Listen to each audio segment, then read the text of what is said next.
The grasshoppers grab trembling mosquitoes and toss them around like darts. The poor mosquitoes can't do a thing about it. Centipedes drop to their knees and give the grasshoppers back rubs on command. The grasshoppers run this whole territory, and nobody dares mess with them. Every harvest season, the ant colony has to show up and hand over their tribute like clockwork. The grasshoppers have more food than they know what to do with, so they spend their days partying and can't be bothered to collect it themselves. We have more than enough. You go all the way back there and it starts to rain, we might as well be sucking bug spray. Ooh, don't even say that.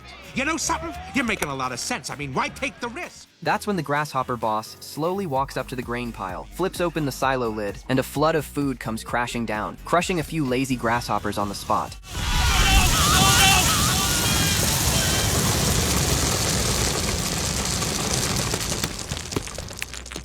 The boss then steps up and gives a speech. He warns every grasshopper that the ants outnumber them 100 to 1, and if the ants ever decided to rise up, the grasshopper army wouldn't stand a chance. He makes it clear, they're not here to steal food, they're here to send a message so powerful that the ants will never even think about rebelling again. It's not about food.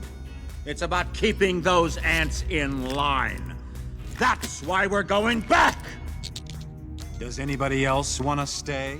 On the boss's orders, the grasshopper army rolls out and marches straight toward the ant colony. The ant sentries spot them coming and sound the alarm. Every ant scrambles underground into the tunnels immediately.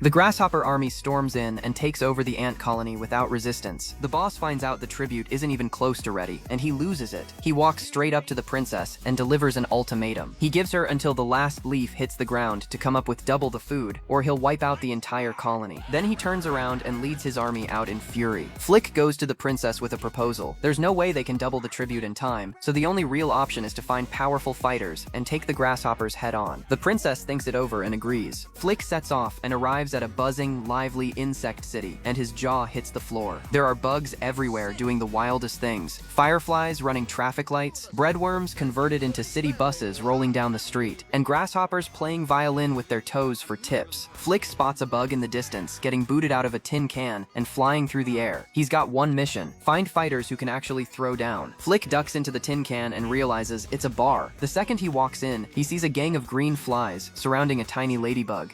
Ladybug, ladybug, fly away home. Not so tough now, are you? All right, clown, get up and fight like a girl. The ladybug doesn't back down. He draws his sword and goes at them, pushing the flies back step by step. But before long, the flies disarm him. Think it's not working! What's going on in there? The bugs inside panic and scatter everywhere, and the tin can gets kicked and rolls far down the road before it finally stops.